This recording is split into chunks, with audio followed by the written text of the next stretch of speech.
नमस्कार साथियों, आज 23 जून सोमवार है और बिहार से 25 ऐसी खबरें आई हैं जो दिल को झकझोर देंगी, सोचने पर मजबूर कर देंगी और बताएंगी कि बिहार किस करवट बदल रहा है। अब रुकिए मत, क्योंकि ये तो बस शुरुआत है। बिहार की हर गली, हर नदी, हर शहर से आज की सबसे सच्ची खबरें लेकर आया हूँ आपके लिए। अगर आपको ऐसे ही भरोसेमंद और दिल से जुड़ी खबरें चाहिए तो अभी चैनल को सब्सक्राइब कर लीजिए। सीतामढ़ी के पुनौरा धाम में जानकी माता के नाम पर एक भव्य मंदिर बनने जा रहा है। मुख्यमंत्री नीतीश कुमार ने खुद इसका डिजाइन शेयर किया है, जो तृतीय वास्तुशिल्प शैली में बनाया जाएगा, मतलब एकदम ऐतिहासिक और दिव्य। इसके लिए 67 एकड़ जमीन का अधिग्रहण किया जा रहा है। यह मंदिर न सिर्फ धार्मिक दृष्टि से बल्कि बिहार की सांस्कृतिक पहचान के लिए भी एक मील का पत्थर साबित होगा।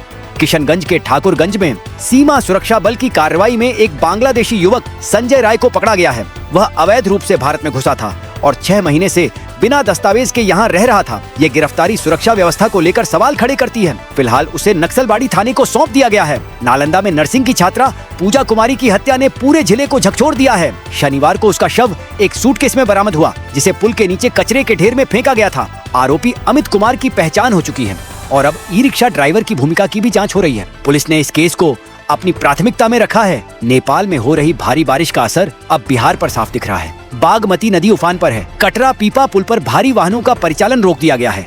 मानसून ने बिहार के हर हिस्से को अपनी चपेट में ले लिया है और मौसम विभाग ने 17 जिलों में येलो अलर्ट जारी कर दिया है। सावधान रहें। बेगूसराय में केंद्रीय मंत्री गिरिराज सिंह ने तेजस्वी यादव पर तीखा हमला बोला है। उन्होंने कहा कि तेजस्वी दुर्योधन की भूमिका में हैं। जनता अब बदलाव चाहती है। यह बयान राजनीतिक गर्मी को और बढ़ा सकता है। बिहार में साइबर ठगों ने नया तरीका अपनाया है।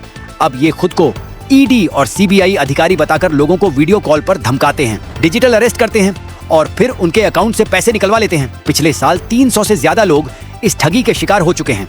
डॉक्टर, प्रोफेसर तक इसमें फंस चुके हैं। सतर्क रहें। प्रधानमंत्री नरेंद्र मोदी के सीवान दौरे के दौरान मुख्यमंत्री नीतीश कुमार और चिराग पासवान के बीच दिलचस्प बातचीत हुई। नीतीश ने पूछा, क्या चिराग विधानसभा चुनाव लड़ेंगे? जवाब में चिराग बोले, अगर पार्टी कहेगी तो जरूर लड़ूंगा। इस बातचीत से बिहार की राजनीति में नई सुगबुगाहट शुरू हो गई है।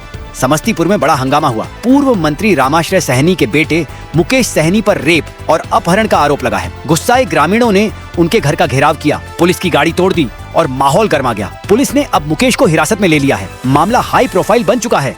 गया जिले के फतेहपुर में जीतन राम मांझी ने घोषणा की कि वहां जल्द ही एक डिग्री कॉलेज खुलेगा। साथ ही उन्होंने कहा कि सामाजिक सुरक्षा पेंशन को बढ़ाने का श्रेय सिर्फ एक व्यक्ति को नहीं, पूरी एनडीए सरकार को जाता है। उन्होंने सिंचाई संसाधनों के जीर्णोद्धार की भी जानकारी दी। दरभंगा में नगर विकास मंत्री जीवेश कुमार ने 41.6 किलोमीटर लंबी सड़क परियोजना का शिलान्यास किया। उन्होंने तेजस्वी यादव पर निशाना साधा और नीतीश कुमार की सामाजिक सुरक्षा योजनाओं की जमकर तारीफ की। उन्होंने कहा कि सरकार गरीबों की मदद के लिए प्रतिबद्ध है। समस्तीपुर में जन सुराज पार्टी ने ऐलान किया है कि वह जिले की 10 विधानसभा सीटों पर अपने प्रत्याशी उतारेगी। इसके लिए 16 सदस्यीय चुनाव समिति बनाई गई है, जो 2 महीने में प्रत्याशियों के नाम तय करेगी। यह जन आंदोलन अब सियासी जमीन पर उतरने को तैयार है। आरजेडी में चल रही चर्चाओं को विराम देते हुए अब्दुल बारी सिद्दीकी ने साफ किया कि लालू यादव ही पार्टी के राष्ट्रीय अध्यक्ष बने रहेंगे। उन्होंने कहा कि इस पर सभी नेता और कार्यकर्ता एकमत हैं। कल लालू प्रसाद नामांकन दाखिल करेंगे।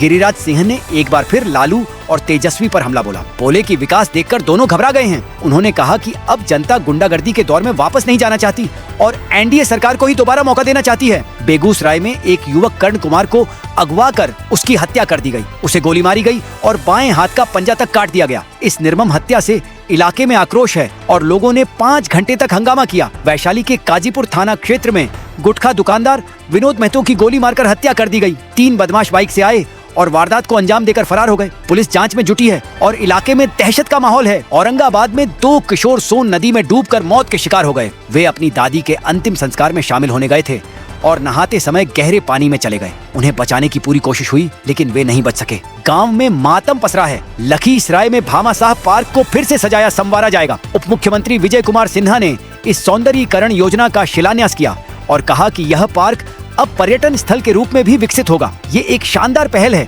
गया में उपेंद्र कुशवाहा ने तेजस्वी और लालू यादव पर तंज कसा। बोले, नीतीश के स्वास्थ्य पर टिप्पणी करना बिल्कुल गलत है। उन्होंने दावा किया कि एनडीए सरकार के तहत बिहार का विकास लगातार हो रहा है और यही सच्चाई है। बिहार का एक युवा इंजीनियर सैफुल्लाह, जो ईरान में काम करता था, 17 जून से लापता है। परिजनों का रो रो कर बुरा हाल है। उन्होंने प्रधानमंत्री, विदेश मंत्रालय और एम्बेसी से मदद की गुहार लगाई है। अब तक कोई खबर नहीं मिली है। जदयू नेता संजय झा ने पाकिस्तान पर तीखा हमला बोला। कहा पाकिस्तान पूरी तरह कर्ज पर जिंदा है और आतंकवाद के सिवा उसके पास कुछ नहीं। उन्होंने भारत को तीसरी सबसे बड़ी अर्थव्यवस्था बताया और गर्व जताया। मोतिहारी की काजल कुमारी ने सोशल मीडिया पर वीडियो जारी करके बताया कि उसने अपनी मर्जी से प्रेमी विवेक के साथ शादी की है। उसने अपनी मां से केस वापस लेने की अपील की है। यह मामला अब कानूनी और पारिवारिक मोड़ ले चुका है। मुजफ्फरपुर के मंत्री प्रेम कुमार ने तेजस्वी यादव पर तीखा हमला बोला।